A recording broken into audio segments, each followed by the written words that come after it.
Welcome back to the Inside the Rink podcast. In episode 36, we're going to cover Rick Tocchet is out in Vancouver, Mike Sullivan is relieved of his duties in Pittsburgh, Joel Quenneville interviewed in Anaheim, and we're going to continue our playoff talk. But first, I'd like to welcome my co-host, Chris LaValle.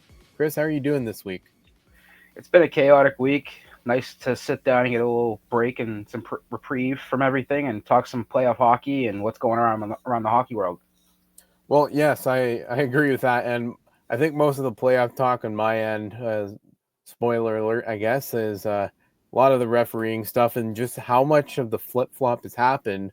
But there's been so much, and I think I said this last week, but it feels like there's two whole worlds going on in hockey. You got 16 teams fully engaged in the offseason and 16 just pedal to the metal with playoffs, and it's been quite the week. So just kind of talking playoff hockey, that brings a lot to air, and there's a lot to get on about. But first, I want to hear a word from our sponsor, DraftKings Sportsbook. DraftKings Sportsbook is Boston's hometown sportsbook. It's live right here in Massachusetts. Bet local on all your favorite sports from the comfort of your own home with DraftKings. To celebrate, all new customers will receive up to $150 in bonus bets when you sign up for DraftKings Sportsbook using code ITR.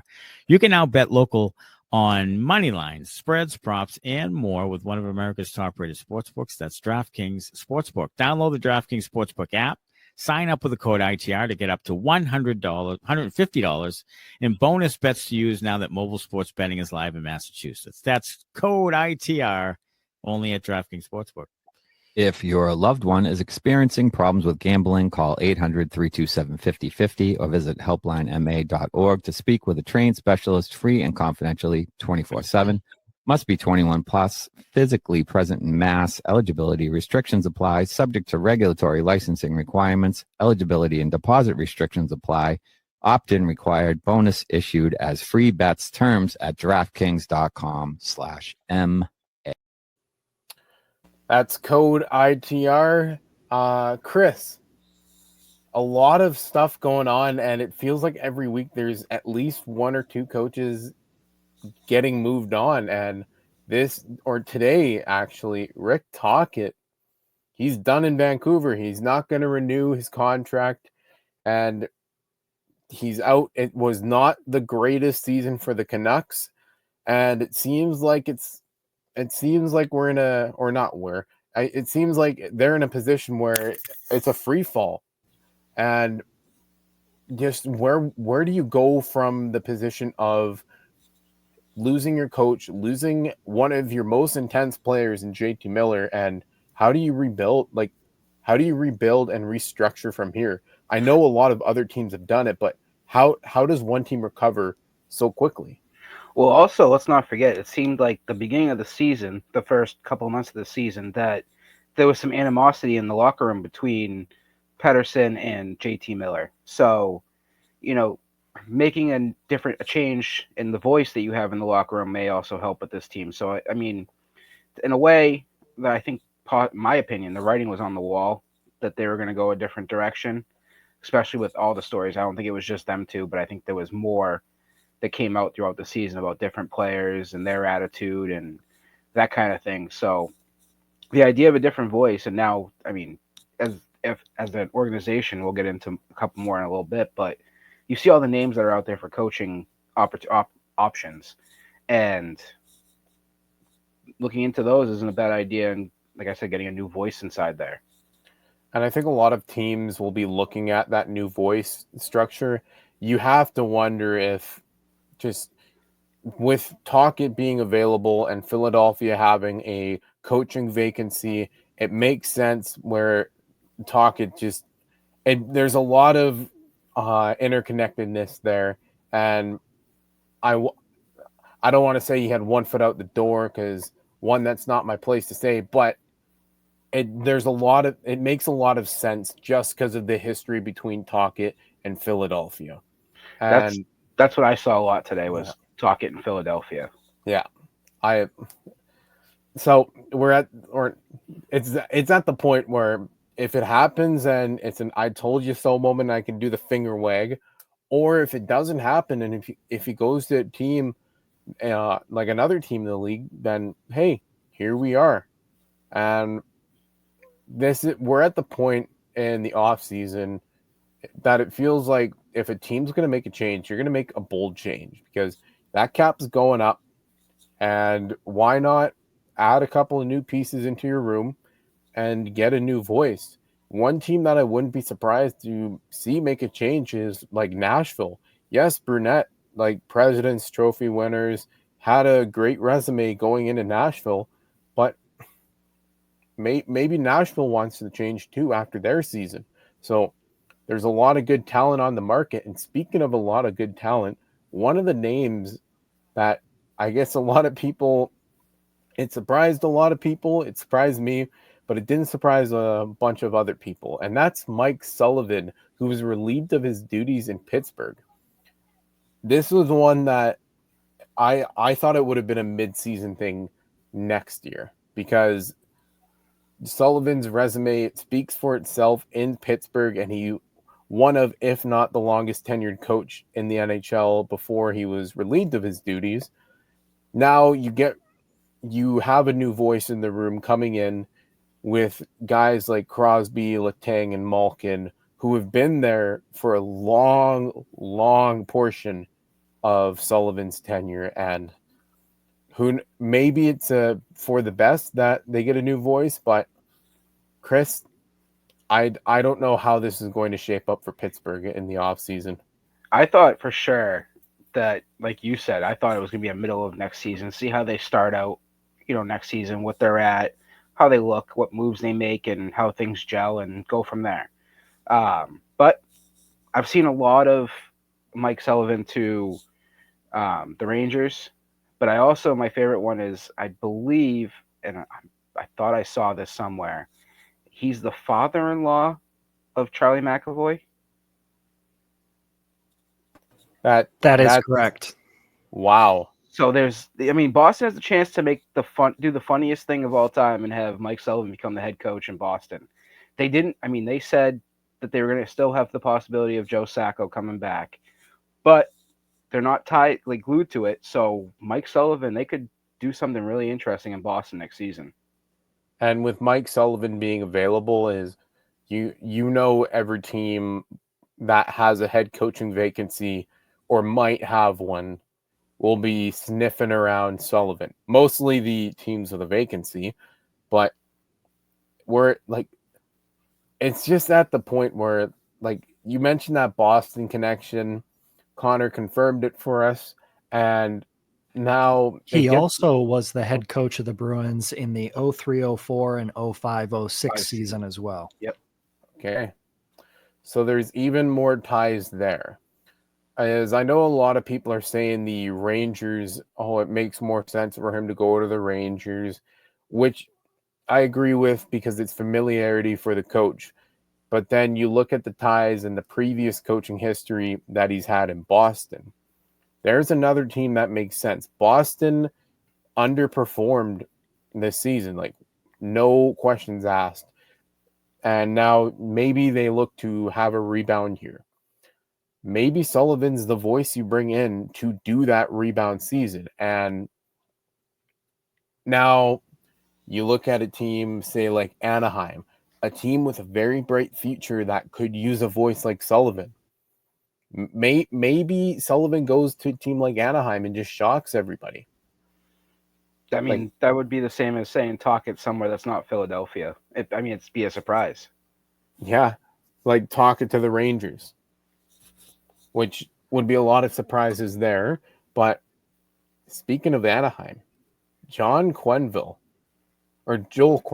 sorry, my bad. Joel Quenneville was interviewed in Anaheim. I know he just got reinstated, Chris. I don't know what to think about this because mainly off of everything that's come out, yes, the NHL's cleared him, and I'm saying I don't know what to think about it because of you have a younger core, but it's also the fact of Anaheim has been trying to build something for a while now. They have very clear-cut expectations. Quenneville hasn't been in the game since he was coaching Florida. You don't yes, he's got the NHL resume. You don't know what you were getting out of a guy who hasn't been around the game for well over 2 years, maybe longer. So why wouldn't you go with a more experienced guy like Tocchet, Sullivan? There's a lot of good names on the market right now. So there is good names, but I like the idea of Quenneville. All the other stuff aside from him of what happened, but the Blackhawks won. Correct me if I'm wrong. It was 2 cups with a young core.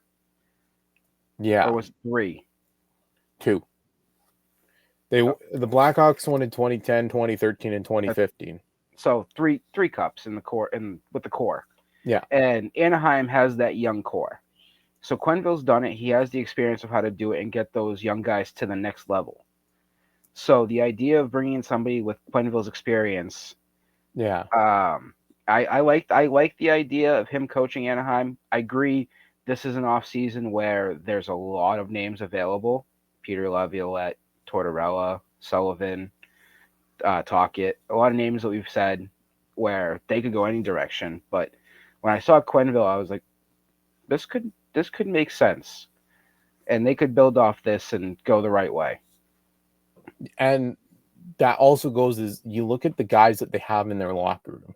You got Trouba, Gudis, and 2 really gritty guys who play a very strong role in your leadership. Why wouldn't you develop further than what you already have? So maybe Anaheim maybe they take the jump. Maybe they don't.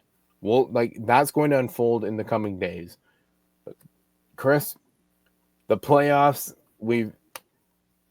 I don't mean to wrap up that last one so shortly on you, but no.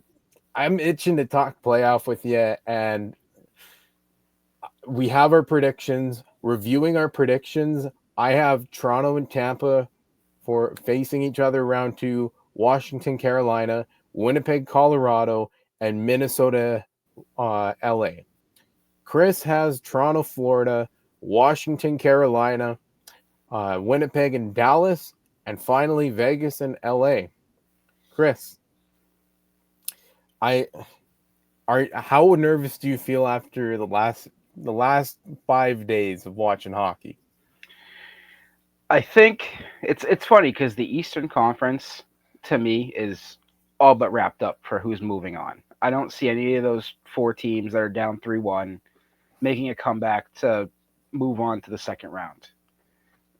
The Western Conference is so wide open that I think that we could realistically see 4 Game 7s between those 4 series. I agree with you. Is just with the way that things are going is at the moment is Ottawa's up 1-0 on Toronto. Maybe they force a Game 6, but I don't see that going Ottawa's way. But the West, like you said, it's wide open. You look at the East, it seems like it's a lock right now. And that's mostly in part with the momentum that the teams currently have. When you look at Winnipeg goes into St. Louis up 2-0 and just puts up 2 absolute duds. What happened to Hellebuck? Man, he was pulled in both games, right? He was pulled in both games, and which is, I don't want to say it's concerning, but it shows you the leash is shorter because you weren't pulled all season, weren't pulled last season. This is the first time since the Vegas series he was pulled. If I recall correctly. He hasn't been pulled from game action in quite some time. Now, if you look at St. Louis and how they're playing, they've exposed a lot, and they're getting pucks to the net. They're driving the net, and they're also making sure when they get to the net, they cause chaos. They're not causing chaos in front of the net. Oh, they got a point shot. They're making sure it goes up high. So there's a lot, like I said, there's a lot to it. But if Winnipeg can clean up most of that, including protecting the guts of the ice, which was an issue in it of itself a while ago against Utah, then the series should be a little bit better. I opened my mouth a little too soon, I guess, on the Nope. Eastern Conference, because now I open the scores, and as the time of recording right now, in the second period, Ottawa's up 1-0. Now a lot of hockey left. There's just under 6 minutes left in the second period. But looking at the Devils Hurricanes game, it's 3-0 Devils, and they just started the second period. So we could get something, brewing here where those teams that are down 3-1 could get hot. I will say it is interesting on the Eastern Conference side. I say that about teams up 3-1. Aaron Ekblad is now suspended for 2 games, I believe, for his hit on Brandon Hagel last night. Is that a loss for the Panthers that allows Tampa to come back into the series? You want to know what frustrates me about that Ekblad hit? There's no penalty call on the play. Yeah, I watched it live, and let me say, I loved John Cooper's intensity on the bench after the 2 goals from Tampa. And of course, let's go back to that. I mean, the hit, would you say it was game misconduct worthy? For sure, a penalty should have been called. I agree, a penalty. Game misconduct length? I don't think you throw a player out, because yes, you can slow it down and whatnot, say hindsight is 2020, but in that moment, you can always call 2 or just call the 5 and review it. And if you make it lesser or don't call anything, then fine. But the one thing that just really grinds my gears, Chris, is the referee is right there, had clear sight of it to see Ekblad's forearm shiver. So there was no call in the play. Like I said, the referee, no arm up. You have the clean line of sight. You're just a few feet away. But Tampa responded like they were on a 5-minute power play. Yeah. Just I don't know how something like that goes unpenalized. You have the cross check to the face. It's been such a blatantly, horribly officiated series, like all the series, Chris. Just you look at missed trips, just guys getting run into the boards when their numbers are facing the boards. The officiating is so inconsistent in the series, like every series. And I don't know what to tell you, but maybe there has to be some sort of balance when it comes to what is called and what isn't called, because you look at the Winnipeg series, for example, and there's these softest calls being called and then makeup calls right after that because, one team doesn't like it, so the phantom high stick happens, or Luke Shen brushes beside a guy. Little things like that. And then you look at the Montreal series, the Tom Wilson, Josh Anderson scrum in the bench. Why weren't both guys kicked out of the game? Why weren't they both ejected immediately? And just a fine. I believe that was no punishment, no suspension. Yeah. And it's at the point where they're cracking down on the stuff in warm-up. Great. Awesome. But then you get all of this stuff in the series where guys are going to start realizing they're going to start to push that line to see where they can get away with things in games before the NHL steps in or before they get thrown out of games. Look at Ekblad. Yes, he got suspended for 2 games, but the officiating in games are so atrocious. And just watching them, it's getting harder to watch as series goes on because they're like these guys, they're trying to win. They're trying to win the Stanley Cup. Can't blame them for having a level of intensity because they want to win. They're highly competitive. But at the end of the day, if they are going to sacrifice the other guy, their competitor on the other side by trying to take his head off, maybe there needs to be a balance of officiating. So it's very frustrating just watching things, and I can't reiterate that enough because somebody's going to end up in a wheelchair before anything happens in the playoffs, because that's what it feels like where we're going at the moment. And that hit last night, and then Ekblad stays in the game, and he ends up scoring the game-tying goal in the third period. And so, I mean, I watched that game up until the end of the second period, and I love John Cooper's attitude right after the 2 goals. And like I said, they treated that as if they were on a power play, like they came out as if it was a 6-on-5. I mean, I know it was 5-on-5 or 5-on-4. But they just treated it that way. Like they had an extra man on the ice with the intensity they had out there. And that series. I forget what I said last week. I know I said Panthers. I can't remember if I said 5 or 6 or 7. But now I'm looking at it, I'm saying Panthers in 6. I think Tampa wins the next one because they're going to be built up with the intensity and they're going to find a way to win that game. But my question to you, and I thought about this, and as I looked at it from last night's game, is Colorado. They lost last night 6-2. They go down 3-2 in the series. Game 6 obviously now becomes a must-win. They're at home. And so last night, Mackenzie Blackwood got the start in net. And I know your story about Voodoo.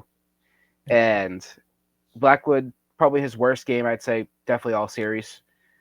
They go to Scott Wedgwood in the third period. He stops all 8 shots he faces. Who are you starting in Game 6? Your season's on the line. Why wouldn't you show your number 1 guy that you have the utmost confidence in him to win you that game? I agree with that. That guy is Blackwood. You look at that and you say, so Winnipeg obviously not going to go away from Hellebuck. He's pretty much your Vezina Trophy winner. Edmonton, Stuart Skinner gets replaced. Calvin Pickard comes in. They win 2 straight. They're back in the series. It's kind of the same conversation in Colorado. Both of them, yes, it's more Blackwood's number 1, but both guys it's almost a 1A, 1B kind of situation. So could you go to Wedgwood and see what he has for Game 6? It's your season on the line. So, like, is it worth the change or? I don't see Colorado making that change. Jared Bednar, he's been around the league for a while now, and he's in the position where he knows that maybe Wedgwood, he comes in, he gets lit up immediately. Like Dallas is a very top heavy team. Mm-hmm. Colorado is a more rounded team. Mm-hmm. I think we're having a different conversation if Blackwood wasn't extended when he was. But let me also rephrase it then. Okay. Let's say this game happens Game 3. And so obviously Dallas went up 2-1 in the series. Both the wins from Dallas in Game 2 and 3 were in overtime. What if that 6-2 game was Game 3? Do you make the change then? Not in a 3-1 series. Or no, at that point it's 2-1. I still think you don't make the pivot. It's intriguing to me having the conversation after seeing Edmonton do it with Skinner. With the whole thing with Skinner though, and if you look at the situation with Blackwood, is you paid Blackwood a hefty sum of money for the next 5 years to come in and be your number 1 guy. They had, like I said a while ago, small sample size, Chris, and maybe that small sample size is starting to catch up to them. That's my thing to throw out here about this. Whereas Edmonton, yes, Stuart Skinner's their guy who took them to 15 of 16 wins last season for the Stanley Cup. However, it's just the case of Calvin Pickard is he came in and he looked good and he was confident.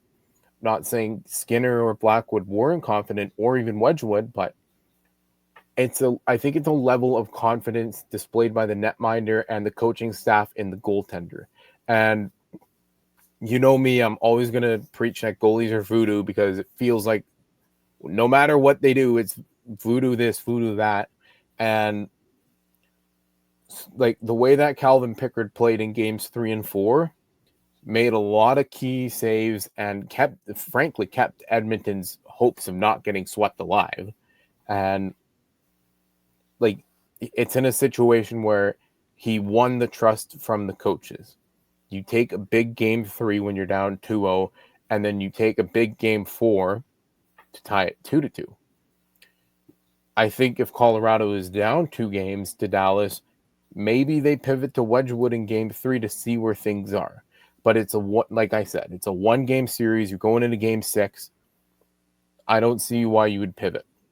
And I agree with you. I just wanted to throw the question out there of what would you do in that situation? Like, obviously, we see Edmonton did it. It works for them. Like, do other teams start having that conversation? Like, in a way, almost you could say the same about the Kings. I get it. Darcy Kemper's a great goalie, but the question now might have to be David Riddick. How many leads have they blown? And now I know it's not just on the goalie, it's the play in front of them, but how many leads have they blown in this series? They blew game 1. It was, I think, a 3-goal lead. Edmonton tied it, and they ended up winning, so they come away with that one, but they're blowing leads. And, you should trust your goalie and the guys in front of them to keep those leads intact. And that series, like I said, should be 3-1. It could also be 3-1 the other way if things are different, but. Well, just watching the Edmonton LA games is Edmonton is relentless when they are in LA zone. They don't let up. They're always trying to find an open lane on the net. And it feels like almost every single shot they take is going to go in because like they're just pounding away, and sometimes it's not even a quality shot. It's just get a shot on net and get the goaltender out of his focus. And I think that's what's starting to overwhelm LA. I think if LA were to put in Riddick, it would be an absolute terrible mistake. It would be a bloodbath for Edmonton. Yeah. It's just the question. But look at what Evan Bouchard's done the last 2 games. He's got 4 goals in the last 2 games. And that tying goal to end the game, that 3-minute sequence, you bring it within 1 and then just nonstop in LA zone. And it was a matter of if and not when they were going to tie it, or when and not if. I was hoping just hang on for 29 seconds. And and then you look at overtime, is like the third period in overtime, Edmonton put up like 25, 30 shots on LA, if not more. Like they played 2 games within 1 game. The first 2 periods was just the Kings need secondary scoring. Oh yeah. Realistically, this whole series, they talked about it on the broadcast. I think it was Friday night in game 3, where they talked about it was the top line of Kuzmenko, Kopitar, and why am I drawing a blank here? Kempe. Yeah. That whole line has dominated this series. The games they win, it's all them. Yeah. They got to get something from that third and fourth line. The second line's done their part, but that third and fourth line, I want to see Trevor Lewis score tonight. Like, if that team's going to have a chance to win, Trevor Lewis has got to score. So this is the big game tonight. I love game 5s in a 2-2 series because you put the pressure on the other team going into game 6. Like they have to win. So to me, game 5s are the second best compared to game 7s. Yeah, and speaking of teams that kind of have to find something from their secondary scoring, that's Winnipeg, Chris. And I don't know if you watched games 3 and 4, but listening to them on the radio, is a lot of the game was mostly driven by their top scorers in Scheifele and Connor. They're getting Velarde back for game 5, which is a massive boost for them. But now you need guys like Perfetti, Iafallo, Lowry, Tanev, Niederreiter. You need these guys who are in these roles to score. And Ehlers might not be back for the series, and the Jets need to prepare for that to be the case. Yes, he started skating today with a strength and conditioning coach, but it's more or less of they need to look within right now, and it's got to go from top to bottom because Scheifele can't put up 5 points in 2 games every single 2-game set they play, because that's not going to win them games, and it's not sustainable for the playoffs. And if you look at guys like Anderson, Dolan, Barron, guys who are fourth liners, they might not score every game, but if they can score big goals like they did in games 1 and 2, they have a lot to work with. And LA and Winnipeg, they have such similar framework for how they're made up it's just like I said, it's a need to look within and look from the top to bottom of the lineup, and just it's very tough to look at and watch and see how these teams would survive in the second round if they make it that far. All of those teams in the Western Conference that move on to the second round are going to be exhausted. Oh yeah, I mean, it's like I said, it's a bloodbath. I mean, you look at this bracket every year, and it's round one, so like this could change round two or the conference finals. But right now, I mean, you look at the teams in the East; they could move on in 5 games and be well rested going into game one of the second round, do the same thing, and get all the way to the finals, and they're well rested.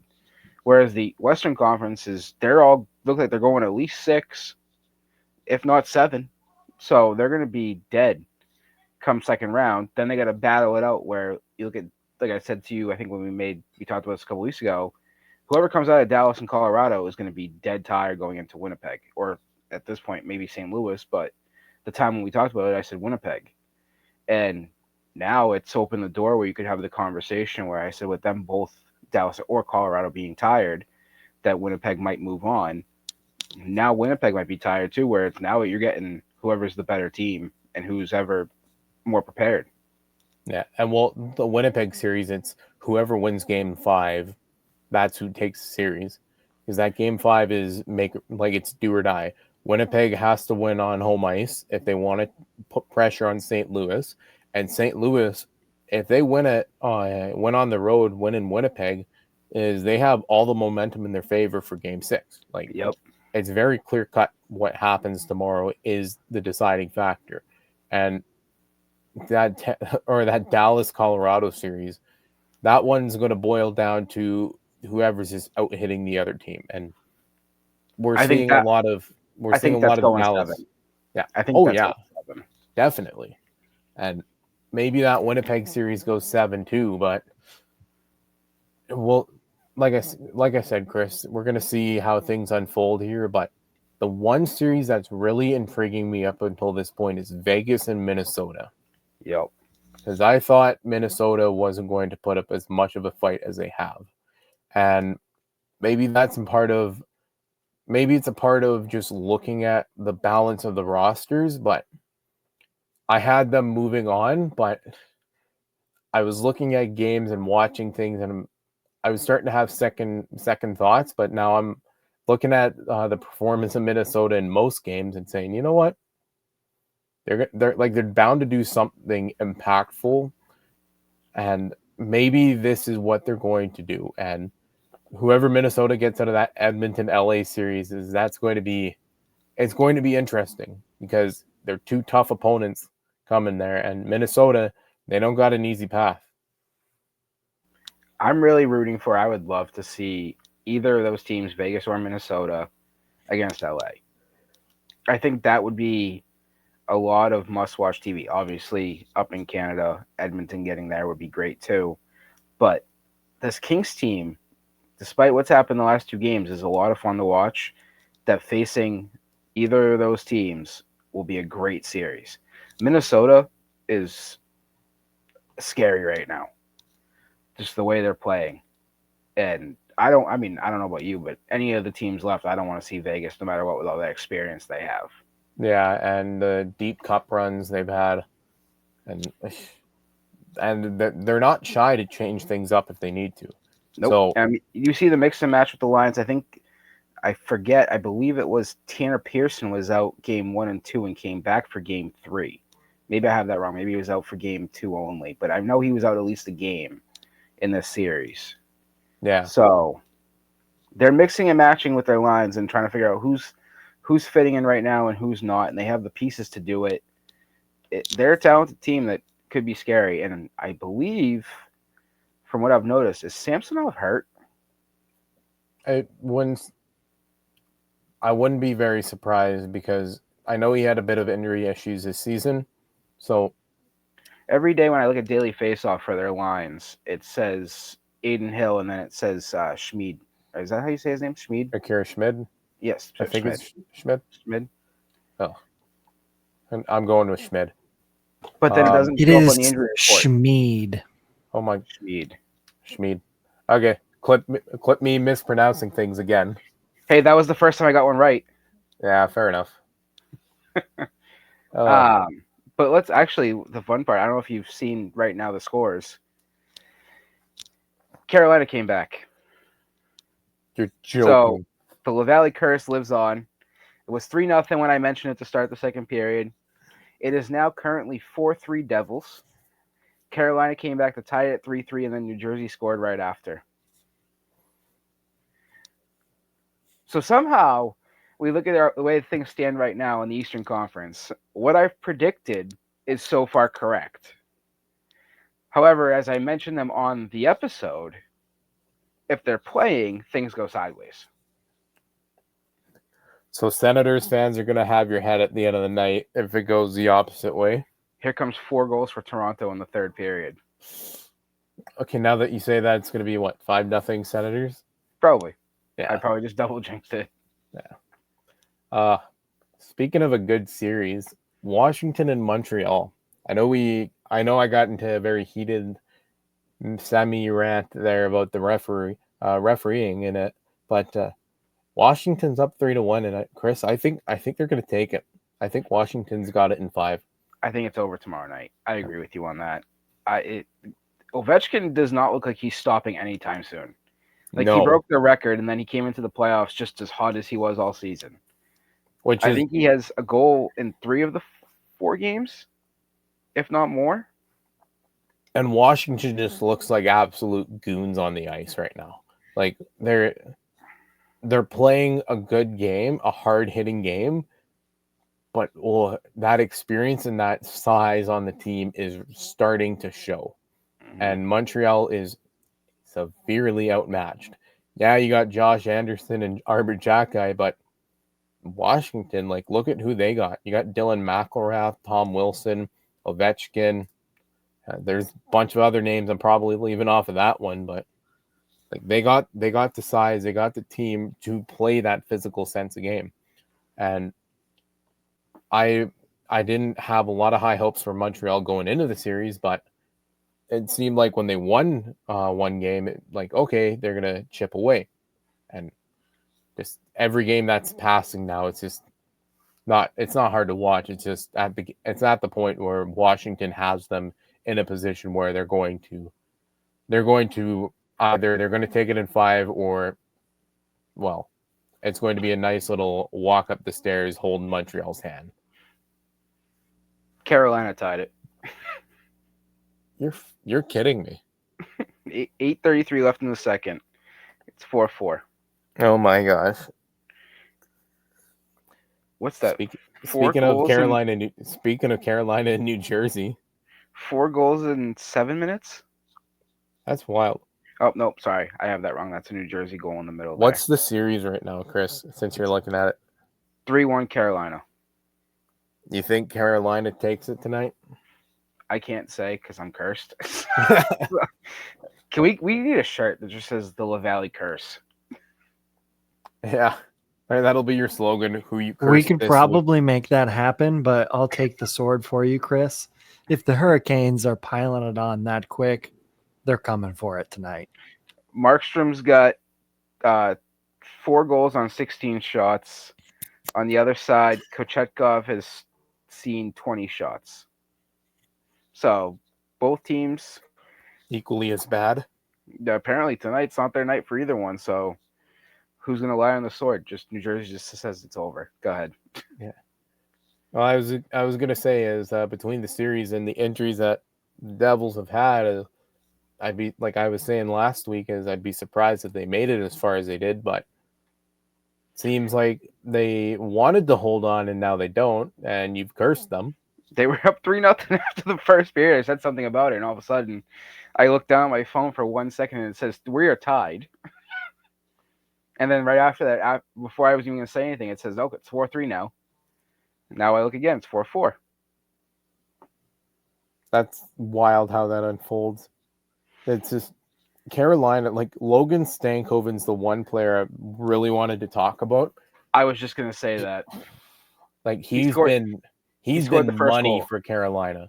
He scored the first goal tonight for them. No surprise. And It's third of the playoffs. Yeah, like all series, it's just he's got a motor on him, and the way he's playing is he's going to be an absolute star in Carolina. What's interesting to me in covering them a little bit for the playoffs is I believe for the first game he was on the top line, and I think a lot of towards the end of the regular season he was on the top line, and I thought I saw the other day he was moved to the third line. So to have we talk about like all the other teams. I'm double checking again right now, but we talk about the other teams, like we talk about Winnipeg, the Kings, Edmonton, teams that need bottom six scoring to help get them to the next round. Carolina's getting it right now. Yeah. Oh, he's actually on the fourth line tonight. Okay. So I mean, that's a team right there. They also have a very well spread out team. They do. I mean, Jackson Blake's a fun guy to watch on the top line. Svechnikov, I believe he was on line 2 the other night. Now he's back on the top line tonight. I mean, again, that trade getting Taylor Hall, he's fit in well there. I forgot about Taylor Hall. Like it was kind of like the whole trade was just the whole trade was such a crazy trade that like Taylor Hall being in that trade, it was great for Carolina, but it wasn't that it was forgetful. It was just like, oh, that was also in that trade. Kind of throw in. Yeah. I also forget Mark Jankowski's there too. Yeah, did he go off for a little there when he got traded there? I don't remember. Like I know he had a bit of a hot streak, and yeah, just he was going off for Carolina, and I don't know where he's playing and what he's doing right now with Carolina, but he's earned his keep since he was traded there. He's on the fourth line though tonight with Stankoven, so maybe that's a pairing we got to watch. We'll have to see about that one. But it's interesting too tonight. Obviously, Kochekhov's in net for them. Anderson's, I believe, out. I thought I saw an update that he was a game time decision. So I don't know if he's backing up or if he's out.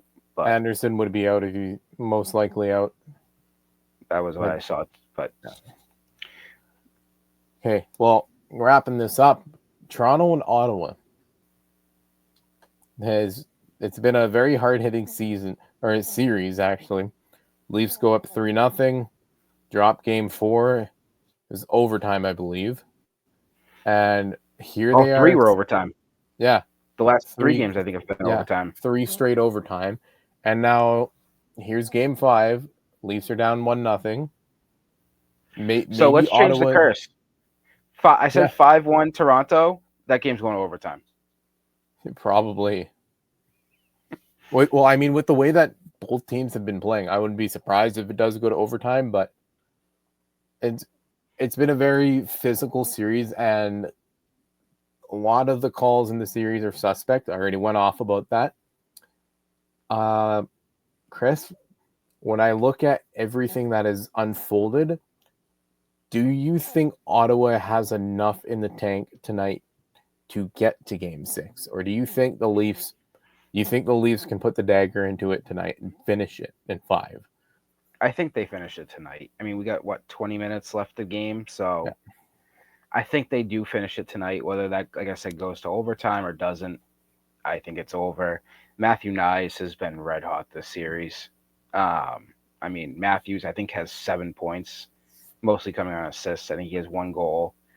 He was also, I thought I saw he was questionable tonight, but then I saw everybody was playing same lines for the same for tonight. John Tavares has had a great series. I just they have too much talent to get shut out to Ottawa. I know Linus Ullmark's a great goalie, and when we talk about, you say it all the time, voodoo. Something's going to happen in the third period. They're going to take control of this game in the final 20 minutes. They're too good from top to bottom to not take control of this game and move on to the next round and let Ottawa hang around in the series. And I agree with that. And I thought this was the last series. I realized we got Tampa and Florida. But this series, like the Toronto-Ottawa series, is with it being an all-Canadian matchup, it was great for that marketing-wise, but it's been one of those series that it's been fun to watch outside of what it's like the Battle of Ontario and all of that. Toronto have played a very strong first 3 games, Game 4, watch the first period. Is yes, things could have gone better for them. Couldn't watch or haven't watched the second period. I'll be watching the third period, but Chris, with the way that they have played, is you can tell they like Berube is on a mission. As they're not really celebrating goals like they would be, and they're going out there and they're earning everything that they have for every second of the game, and it's it shows you the difference between Berube's team last year in playoffs to Berube's team this year. You add in the acquisitions they got at the deadline, and that has big factors to as to what they've done. But one series that I think it's done, like completely done in favor of Florida, is the Florida Tampa series, because it's just been so relentless. And Tampa has shown in a couple games now that once Florida starts to overwhelm them, it's Florida's game. And maybe the Ekblad suspension, maybe that has a factor in the series. But like I said Florida State still takes it in 6. Yeah. I think if anything that Ekblad suspension gives a little life to Tampa to take Game 5, but Florida's going to bounce right back and take it in Game 6.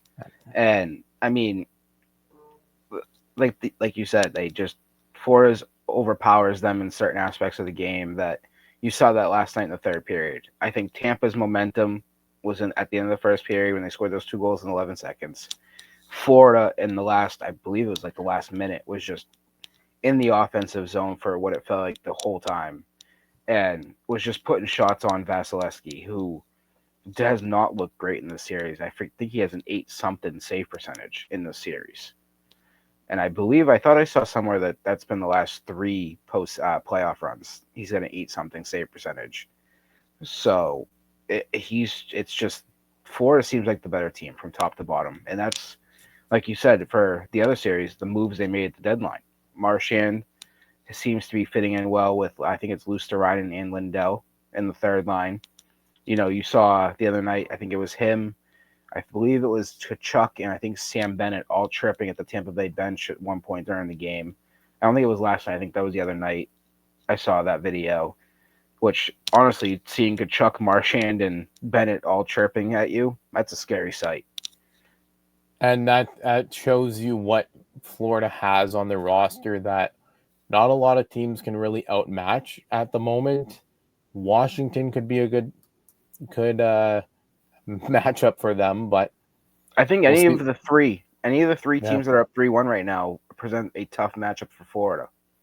And that I can see that as well. It's Toronto. They have the pieces there to compete throughout the whole playoffs, and I don't think it'll be like 2022 where you go into the second round and it's unfamiliar territory and you get bounced in 5 games. So I think Washington, Florida for the Eastern Conference Finals would be a lot of fun. Let's see those guys start tripping at Tom Wilson. Tom Wilson's been entertaining too. So a great season offensively and being the pest that he can be. Yeah. And Chris, I will see you next week when we talk more playoff hockey. But in the meantime, thank you for listening to the Inside the Rink podcast. And Chris and I will be back next week.